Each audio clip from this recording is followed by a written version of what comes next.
Hello, good morning. सभी मित्रों को मेरा नमस्कार। और आज मैं आपको मिलवा रहा हूँ मेरे आसपास की जो इकोलॉजिकल कम्युनिटी है उससे, जो मेरा अपना पारिस्थितिकी समुदाय है, मेरे हैबिटेट में मेरे आसपास पाए जाने वाले प्राणी समुदाय। ये देखिए मित्रों, कितनी सुंदर गाय है।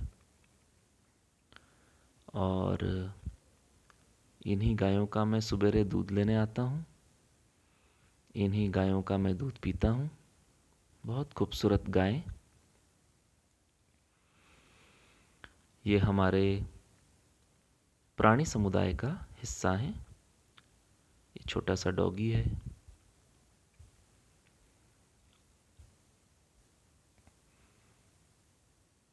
ये बहुत खुश हो जाता है मुझे देख के, मैं जब भी जाता हूँ रोज़। तो इन पशुओं को हम पालते हैं, इनका हम संरक्षण करते हैं, इनका लालन पालन करते हैं, और बदले में ये हमें कुछ प्रोडक्ट्स देते हैं, कुछ उत्पाद देते हैं। तो ये हमारे पर्यावरण का बहुत अहम हिस्सा।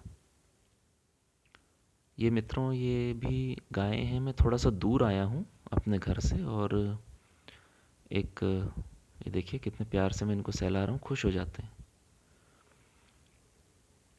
जब मैं इनको सहलाता हूँ, ये खुश हो जाते हैं, मिलने के लिए आते हैं। तो ये हमारा पशु समुदाय है। इनसे हमें गोबर प्राप्त होता है। वही गोबर हमारे गमलों की, हमारे बागवानी की, खेत की उर्वरकता शक्ति को बढ़ाता है। तो ये सारा प्राणी जगत हमारे आसपास, ये देखिए सुंदर सी गाय मुझे देख रही है। और अब आगे चलते हैं। ये बत्तख हैं। ये मेरे विद्यालय के बत्तख हैं। ये विद्यालय में रहते हैं और बाड़े से बाहर निकल के घूम रहे हैं, तो मैंने इनका वीडियो बनाया। बहुत प्यारे बत्तख हैं ये, बहुत सुंदर। ये पालतू जो जितने भी डोमेस्टिकेटेड एनिमल्स हैं, जो भी हम जिनका हम लालन पालन करते हैं, जिनको हम डोमेस्टिकेट करते हैं, वे सारे हमारे समुदाय का एक अभिन्न अंग, एक बहुत ही प्यारा हिस्सा होते हैं। हमारे हैबिटेट को मेंटेन करते हैं, हमें आनंद प्रदान करते हैं। इनमें से एक तो बहुत फ्रेंडली है मेरे साथ। और ये मित्रों छोटे से खरगोश, यह भी मेरे विद्यालय में ही है। इनका छोटा सा बाड़ा है। बहुत प्यारे खरगोश। तो जो भी पेट्स आपने पाले होते हैं, कैट्स हैं, खरगोश हैं, बत्तख हैं, डॉगी हैं, ये सारे हमारा एक प्यारा सा समुदाय होता है। ये मैं एक सिंचाई होते हुए खेत में आया हूँ, और बगल में एक ट्यूबवेल चल रहा है जिससे ये पानी सिंचित किया जा रहा है खेतों को। बगुले बैठे हुए हैं। बगुले बीच बीच में जो कीड़े निकल रहे हैं उनको खा रहे हैं। जो केंचुए ऊपर को आ जा रहे हैं, जो कीड़े मिट्टी से ऊपर को आ जा रहे हैं, उनको ये खा रहे हैं। तो इस तरह से ये खाद्य श्रृंखला पूरी होती है। देखिए इनको यहाँ से अपना भोजन मिल जा रहा है। और ये गेहूँ जब बड़े होंगे, इनसे जब गेहूँ निकलेगा, तो वो गेहूँ हमारे और अन्य पशुओं के काम आएगा। ये हमारा एग्रो इको सिस्टम कहलाया। एग्रो इको सिस्टम, वह पारिस्थितिकी तंत्र जो एग्रीकल्चर से संबंधित है, कृषि से संबंधित है। जो खेत हैं हमारे, ये एग्रो इकोसिस्टम होते हैं। ये अपने आप में पूरा एक तंत्र होता है जहाँ बहुत सारे कीट, बहुत सारे सूक्ष्म जीव, केंचुए धरती के भीतर रहते हैं,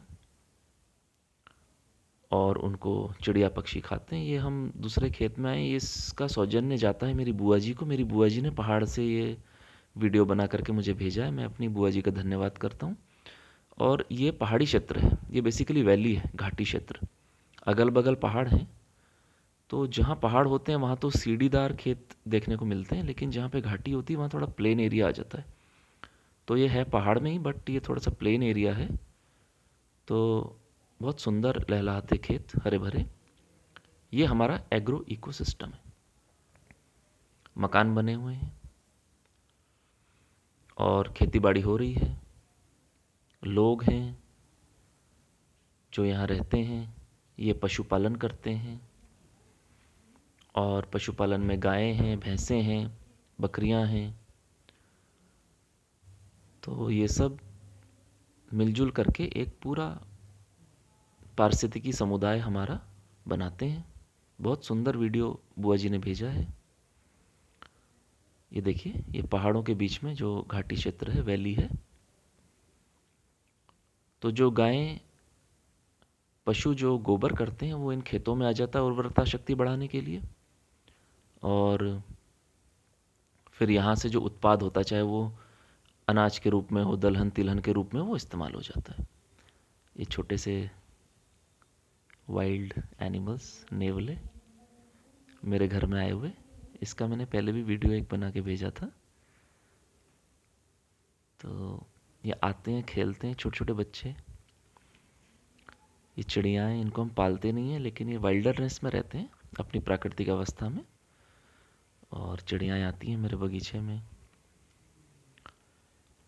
इनको दाना डालिए, बहुत अच्छा लगता है। ये नहाते भी हैं इस पानी में।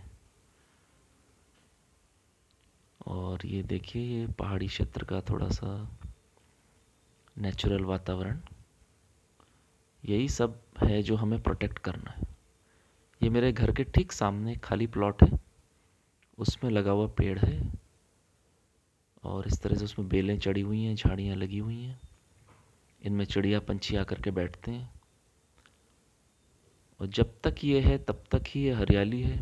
जिस दिन मकान बन जाएगा ये पेड़ कट जाएंगे। इन पेड़ों पे मैं अक्सर देखता हूँ बहुत सारी चिड़ियाँ आती हैं। देखिए, चिड़िया आई हुई है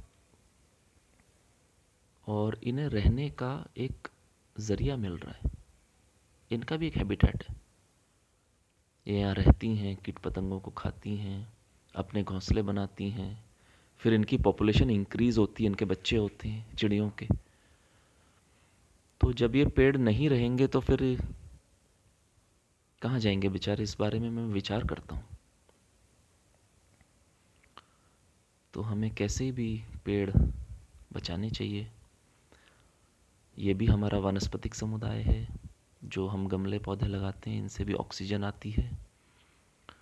और आपने भी अपने घरों में गमले लगाए हैं। बहुत, मैंने तो बहुत कम लगाए हैं। मैंने तो लोगों के घरों में देखा है बड़े अच्छे, बड़े सुंदर गमले, बड़ी सुंदर बागवानी। मैं बड़ा प्रेरित होता हूँ आप जैसे लोगों को देख करके। तो ये थोड़े बहुत हरियाली के लिए, ये मेरा पादप समुदाय, मेरा अपना वानस्पतिक समुदाय, चीकू का पेड़। इस चीकू के फल को भी चिड़ियाएँ खाती हैं जब पक जाते हैं। तो मुझे बहुत अच्छा लगता है कि मेरे द्वारा लगाए गए फल कोई चिड़िया पंछी खा रहे हैं।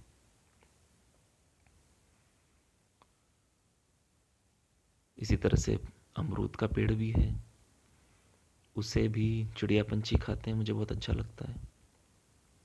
कुछ फूल हैं, उनमें तितलियां आती हैं। और इस गोल मोर पंखी में तो टिड्डे बैठे रहते हैं, गिरगिटें बैठी रहती हैं। मैं उनको भगाता नहीं हूँ।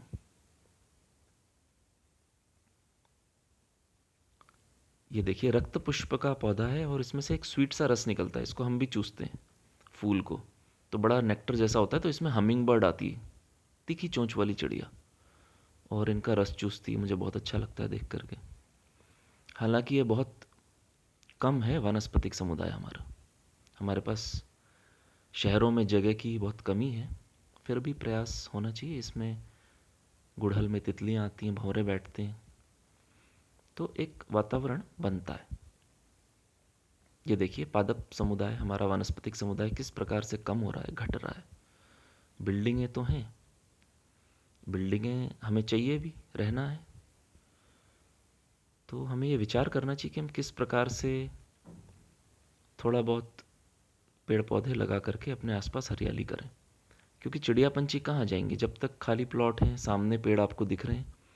ये तो खाली प्लॉट की वजह से, जहाँ पक्षी आते हैं बहुत सारे, बाद में वे बेचारे कहाँ जाएंगे। ये देखिए बहुत कम।